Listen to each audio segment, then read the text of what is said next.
Jenny Heckman with Jenny's Tattletales, and today we have Christopher German, who is a American political dystopian author, and his book is called Whither We Tend. Hi, Christopher. How are you? Hello. How are you? So good to be with you. Thank you so much. Oh, well, I appreciate you coming on. And this is a first for us for the whole American political dystopian. So why don't you tell us a little bit about Whither We Tend?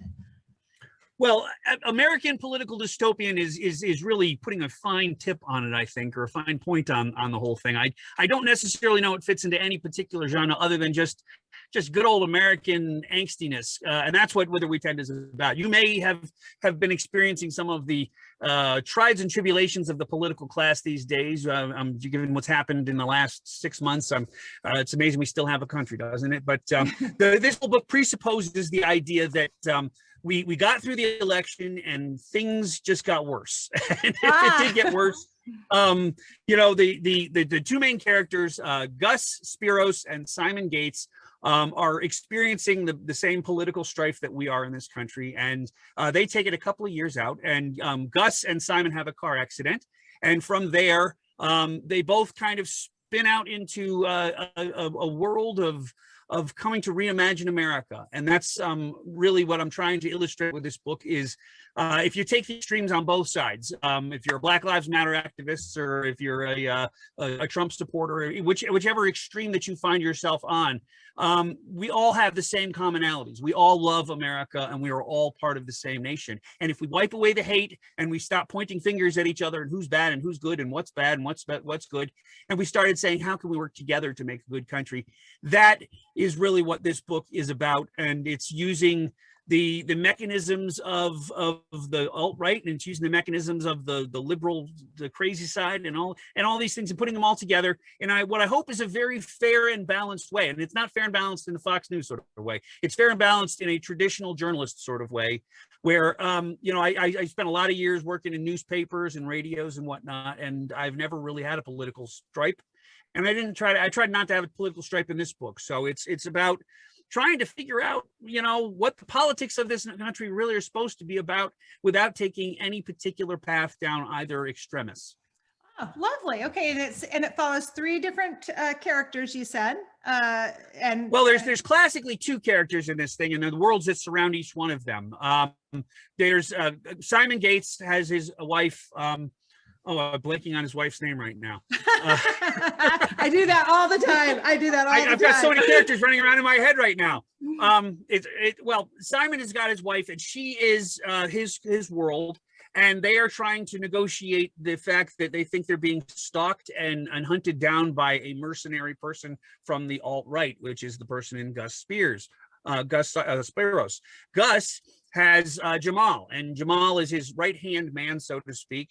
And the two of them are building an army together using RVs, of all things. And actually, I came up with the idea of using RVs before there was even that thing that happened in Tennessee. And that showed up on the news that day. And I'm like, oh my God, they're doing what my book says. And it's been a continuing thing since November. Is I kind of been predicting this stuff, and one of the best reviews I've gotten so far is this is ripped straight out of the headlines, because kind of it is, but I wrote it before the headlines were written, so I swear I'm not a premonitionist. I don't see the future, but I did do it in this book, and so that's kind of what makes it a fun book to read. Oh, that's really cool. I'm glad that it walks that fine line between both sides, because that really is important to just for the conversation to continue, is to have both sides. So that's really, really good. Now, if we were to turn this into a movie and we were to have different actors and stuff play this, who do you see as characters? If you wanted, or first off, would you want this to be made into a movie? And second, who would be playing those characters for you? Well, I've got a communications background, and if I wanted to make this a movie, I would have made it a movie. So I'm not really interested in making this into a movie.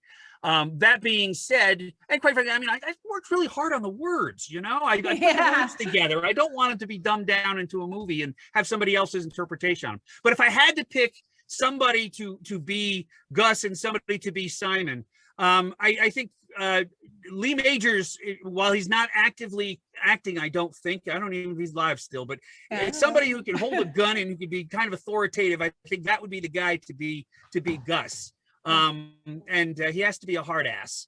And as far as Simon's a bit mealy-mouthed, and Simon needs a good dose of strength put into him. So I think I'm not going to pick a weak person. I don't want to call him a weak character, but I kind of like the malleability of Woody Allen for Simon. So, yeah, I love. So it's Woody Allen versus Lee Majors. Who's going to win that fight? That's amazing. What world does that happen in? So that's pretty great. That's pretty. And plus, with Lee Majors, you have the Bionic Man sound behind him. No. You can't see him without having the Bionic Man behind him. I had to write that because Simon's wife has this amazing gift of picking up, same way my wife has, of picking up conversations. She can listen to 3 tables down and tell you exactly what they're saying. And so there's a scene in the book where Simon's wife is listening and he's awestruck that she can hear everything that's going on. He says, it's just like the Bionic Woman. And she pulls her hair back behind her and goes, no. And I had to write that. You did that really good. You could have been the sound effects guy on that. Okay, you said the thing about the movies. And so this is always an interesting kind of question. You hear about people who they have a favorite book and then it gets turned into a movie and they hate the movie. They absolutely hate the movie. Do you have the reverse of that? Is there a favorite movie that you have that you believe is better than the book? Well, I have a favorite author, and one of my favorite authors. Obviously, it has to be kind of a military thing, and that's Tom Clancy. I loved Jack Ryan, and I loved all the characters in the Tom Clancy books, and I love how he attacks these things with such great detail into the military sides of things. The thing is, though, I think Hunt for Red October, which is one of his first books about Captain Ramius. Ramius is whatever. But Sean Connery. Yeah, Sean Connery. I mean, I think that is such a classic, amazing interpretation of that book. And I read the book after I saw the movie, so full disclosure. But I think I like the movie better than the book, by various reasons, but Alec Baldwin will always be Jack Ryan to me. James Greer will always be James Earl Jones, and then obviously Captain Ramius has to be Sean Connery. Sean Connery, absolutely. Let's see. So we were kind of talking about these genres, and you have a lot of different, American political and dystopian. Is there a genre that you would like to write that you have not written yet? Well, see, I have a tough time picking a genre because I don't know where I'm going to land every damn day. I'm essentially a Gemini combined with an ADHD guy, so I have a tough time even picking out what cereal I'm going to have in the morning, let alone pick who I'm going to be and what kind of writer I'm going to be. So I can't necessarily pick a genre. But I do think the one theme that I have in all of my books, which I really, really like getting into, probably because I came from a broken family of divorced children and my parents beat the hell out of each other, is I like conflict. I really like examining the conflict.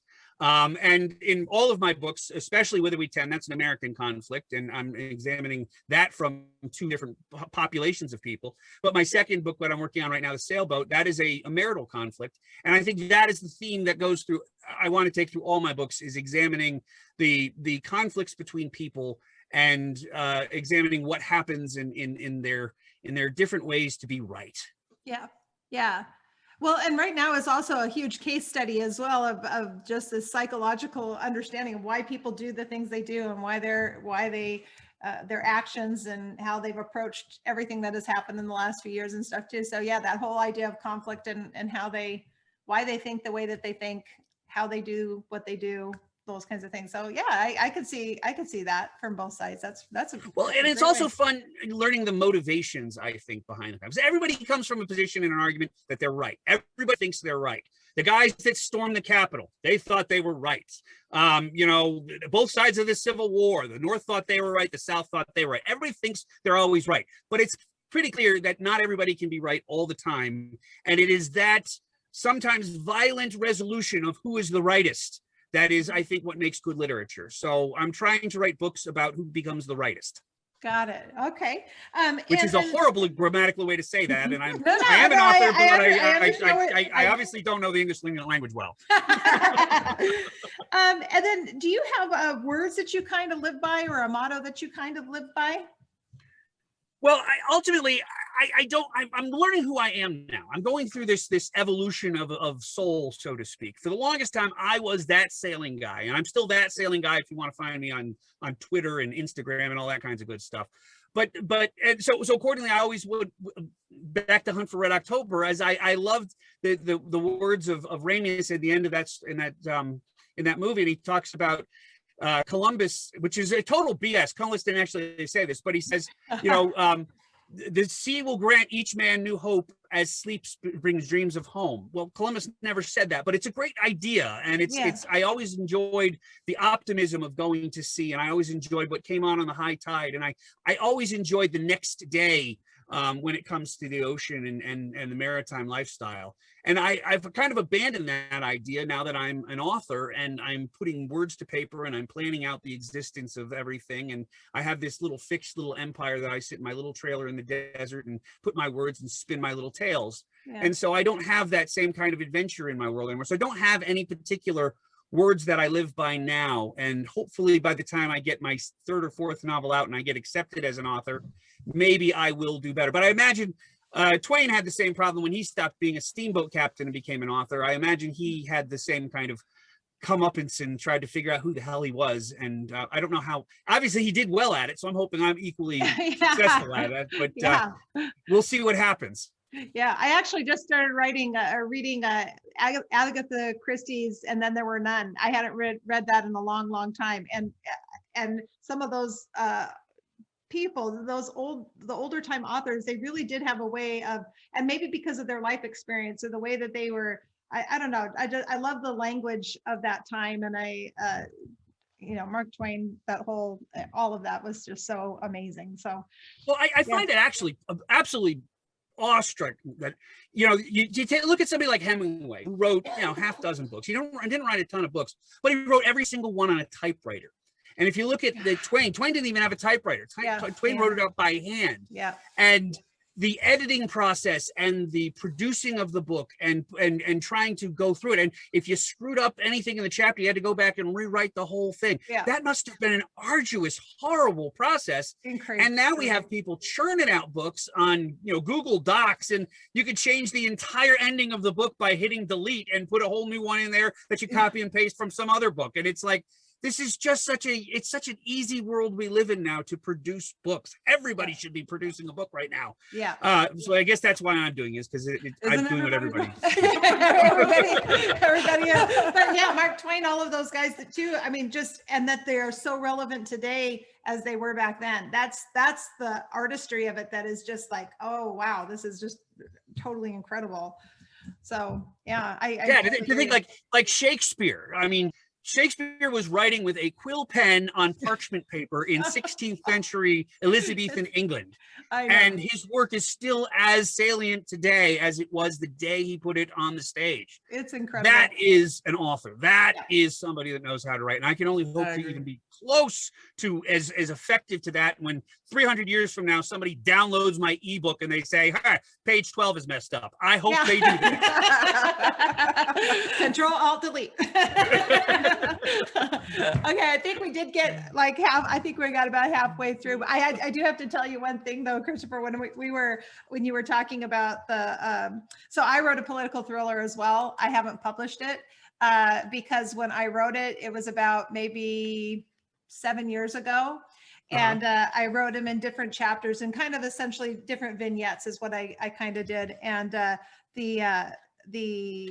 wrote a mall shooting and I wrote some other things like that. And it was very, very bizarre, but everything that has happened over the last little bit is all in my book. I actually have it. It's from 7 years ago and every single thing has happened. So when you were saying that, I was just sitting there going, yeah, isn't it weird? It works out, doesn't it? You're like a prophet. It is. It's like you're living in some kind of sci-fi thing, but the whole thing with the election, the whole thing with it, I mean, all of it, it's all written down in a book in there. And if I had published it 7 years ago, nobody would have ever believed it.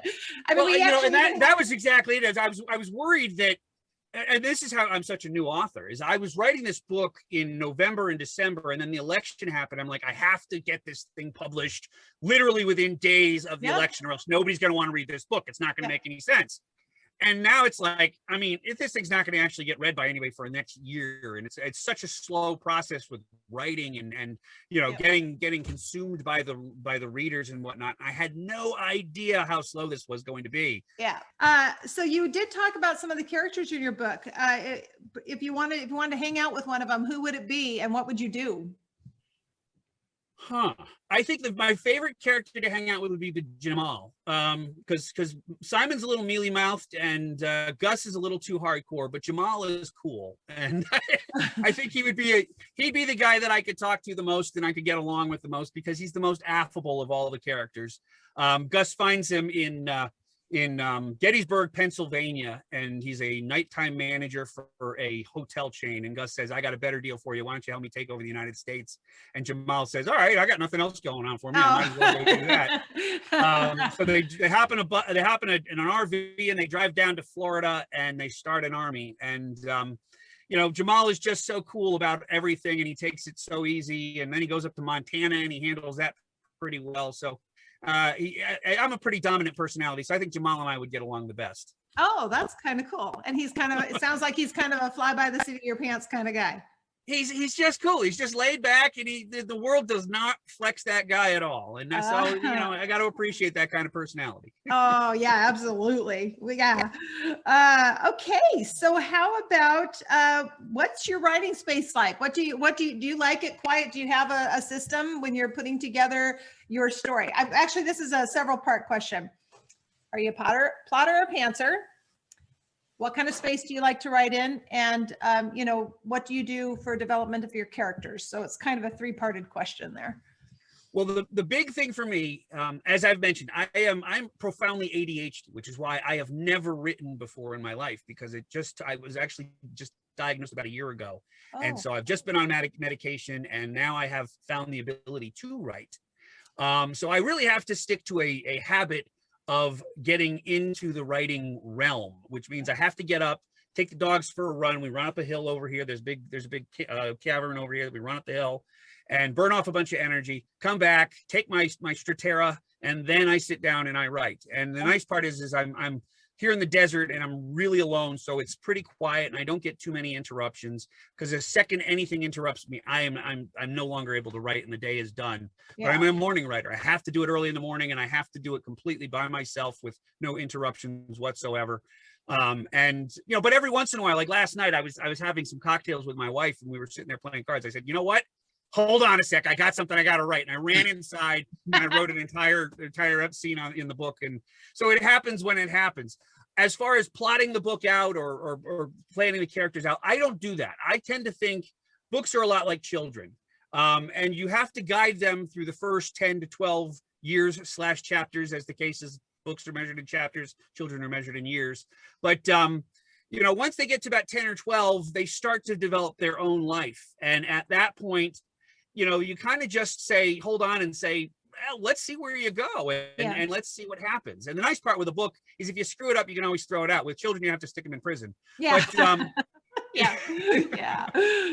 But so, I don't really plan the characters. I don't necessarily plan the storyline. I'm not a planner. I write the first sentence and I just hang on for dear life until the end.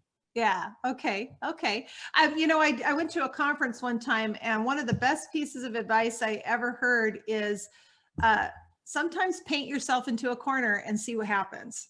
Put yourself into a situation where you can't possibly get out of it, and then get out of it. And I thought, I always have that kind of in the back of my head, and it's really, really great advice. And some of the greatest stuff has come from doing that. So it's a good way to be. I'm kind of a plantster. I plot it out and then I have my plot points, and then it's like, okay, I need to get there, and how I get there sometimes varies, but you sound to me like you're more of a true pantser. So just fly by the seat of your pants, see what sticks. Well, that is the case. And the thing is that like with this book I'm writing right now, The Sailboat, I got him stuck in St. Augustine. And you're in St. Augustine. It's beautiful weather. There's manatees swimming by. There's cocktails every night. There's beautiful sunsets. Why would you ever want to leave? And I've got them there, and they have to sail down south. That's the whole point of this book. But I can't get them out of the town. So I came up with this, and I'm a giant prude, by the way. And so coming up with the solution for getting them out of that part is I had them propositioned by another couple, and they had to leave first thing in the morning the next day and get out of town in a hurry. So, so it's something you kind of have to. I'm not a very courageous writer, and all of a sudden I say these things, and I'm like, I can't believe I just made my character do that. Oh my gosh! Well, that's part of being a writer too. You get to try on different lives. It's pretty cool. And that's exactly why I can tell you the Sailboat is not an autobiography in any way, shape, or form, because that is not me. Oh, okay. Well, I guess my last question would be, what would you most like to say to your readers and the listeners that are out there right now? Well, I think most people, I think when they hear political dystopia, they get kind of glazed over and they say, oh my God, it's another politics book. And politics is a pill we have to swallow these days, but it's not one that's going down very easily. So spending your spare time reading a book about it is not necessarily, I think, what a lot of people would like to do. And if I have to admit it, I probably shouldn't have started with a political novel to be my writing career's start. That being said, this book is not a politics book. This book is a book about, and I'll show it to you. Here it is. Oh yeah, Whither We Tend, yes. Right there. It's not a politics book. It's a humanity book, I think, and it's our responses as Americans to the politics. And if you're looking for a creative way to get either your conservative tendencies or your liberal tendencies out of your system without having to blow something up, I do hope you'll pick up the book and at least take a look at it. And I think what'll happen is you're getting through the first chapter, you're going to get attached to the thing, and you're going to want to know what happens to Simon and Gus. At least that's what people tell me happens. And it's a pretty quick read. For 400 pages, you really fly right through the thing. So take a look at it. It's free on Kindle download. And if you don't like it, I'll give you your money back. Wow, look at you.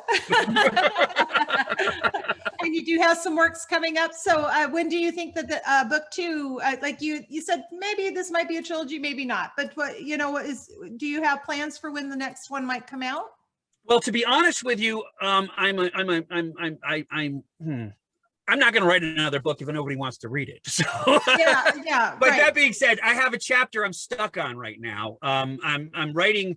I'm at like 20 chapters into the second book, and all of a sudden, Gus is stuck on the Navajo reservation down in Arizona, and he's had a severe injury because he was in a helicopter crash. And I got to figure out how to get Gus out of the desert. And I don't feel equipped to write that until I go down and actually visit the people on the reservation. And right now, the Navajo reservation is one of the most put upon places on the planet right now with COVID, and it's shut down and nobody's allowed, nobody's in, nobody's allowed out. They're going through a real tough time down there. So I'm not allowed to go on the Navajo reservation. Yeah. So until I can actually go to that area, I don't really feel that I am equipped to write that chapter. So that's why I'm stuck on the second book. And that's why I started The Sailboat. But as soon as I can write that, then we can finish the war and then we can get on rebuilding things. Yeah, I do. I think research is extremely important. And I love to hear that you care enough about it so much that you need to go there to find out it firsthand. That really is important. Would you write more than one book at a time? Authors that some of them write 2-3 books at the same time. Would you write something else while you're waiting for the research on this one? Well, and that's exactly what I did. Is I started it. I wasn't going to write The Sailboat because, quite frankly, I'm the sailing guy. Everybody expected me to write that book. Why wouldn't you write a book about sailboats? Everybody said, "Oh, you wrote a politics book. Why didn't you write a book about sailing?" Well, I didn't want to write a book about sailing. I wanted to write a book about politics. But now I wrote The Sailboat so I can get those people off my back and they can read that book while I'm coming up with the third book. And I also have another book sitting in the back of my head, which is going to involve War of the Heavens and how the angels fought and kicked Satan out of heaven. I want to write a book about that and fictionalize that tale as well. So that's sitting in the back of my head. But I have about 25 books just warring around my head and a couple of movies I got to shoot. So I just have too much to do and not enough time to do it. Right, exactly. I think is that's a writer's life, isn't it? I have a lot going around in my head too. So I have to say this was really fun. It was such a pleasure to get to know you. And you do actually, let's do a little plug for your podcast, because you have a podcast as well. And what Well, did and you go into yeah, that? I must admit, you guys inspired me to do my podcast. Really? Yeah, the Authors Exchange came out. I saw a post about your podcast, and I'm like, you know what? That's such a great idea. And I was the administrator of the Facebook group, the Authors Exchange, where it's all independent authors that are helping each other review each other's books and helping each other sell books. And I said, what better way than to talk to these people on a podcast and help them sell their books by doing what I do. So the Authors Exchange, it's available for download on every major podcast download, as well as on YouTube. And it airs on Fridays at noon, and you can download it and share it with your friends and all that kinds of stuff. And if you're an author who wants to get out there and get your word out there, certainly come to Jenny's Tattletales. But then when you're done with that, come over to the Author Exchange. I love that. Yeah, I think, and it is such a great community, isn't it? I mean, I know that this is your first book that you have got coming out, or that you have out, and that you've got the other ones coming out. But you know, I think authors are really, really awesome people, and I think that they are so great and supportive of one another when they don't have to be. And so doing something like this and having the exposure on a platform and a medium like this is such a great way to really get to know somebody who is probably typically most of the time you hear about authors being introverts. So it's a nice way to kind of get to know them. Well, and that's exactly it. One of my interviews last week with Dan Doherty, who's the author of Save the Tomatoes for Packy, he was talking about running and how running is a very isolated sport, and you don't have any help in that. And the truth of the matter is that runners are the most team-oriented people whatsoever. They support each other like crazy. If you look at the Boston Marathon, there's always people cheering each other on. Yep. Well, and that's kind of what we're doing with the authors, especially with independent authors, I mean, it doesn't hurt me at all if you sell books. There's more than enough ideas out there that we can all share the limelight, and we can all support each other. So if I can help you sell books, you help me sell books, we all work together, and it's spreading the information around the world. And that's a good thing for everybody, I think. I really love that. I totally agree. Did you find that authors have a certain resistance to doing anything that has to do with podcasts and video? I mean, we found some authors that we were able to turn around, and then it became one of their best experiences. And those were some of the highest, most popular episodes we had. But there were some authors that they have a really strong resistance of embracing any platform like a podcast or a video to promote their books. And to me, I'm a marketer, so I don't understand why they would have that problem. But I know. Well, I think that a lot of people choose to write books because I think it's a very safe way to let your inner feelings out. And it's a very controlled way where you can choose which words you want to go out there, and you can choose the way that it gets presented. When you're doing the verbal communication with the world, or worse yet, if you have a camera in your face, you don't get to hide behind the words. You don't get to hide behind the protections of a publicist and an editor and all the other things that are out there. And so it's an exposing thing. But I think from a reader's perspective, getting to know the authors and getting to know the persona of the authors gives another dimension to the book that is just not had just by reading the black and white words. I totally agree with you. And that's what I love the most about what we are doing here, because I learned so much more about books or an author. I mean, I discovered authors that I probably would have never discovered before. Yeah, it's great. It really is a great medium. So congratulations on yours as well. And really, thank you so much for coming on here today. And also, if you want to learn more about Christopher German, he is on our page today doing his author interview on the Jenny's Tattletales. And also, if you want to check out his links to how to buy his books, you want to go to Jenny Tattletales, because we'll have the links, or you can go to thecharteredlife.net, which is your website. And thank you, really. Thank you so much for coming on today. Thank you for having me, and I am going to sing your praises through the heavens, because I want to get you guys out on my podcast as well at some point. So thank you. Do you have a scheduler or something where we could schedule something?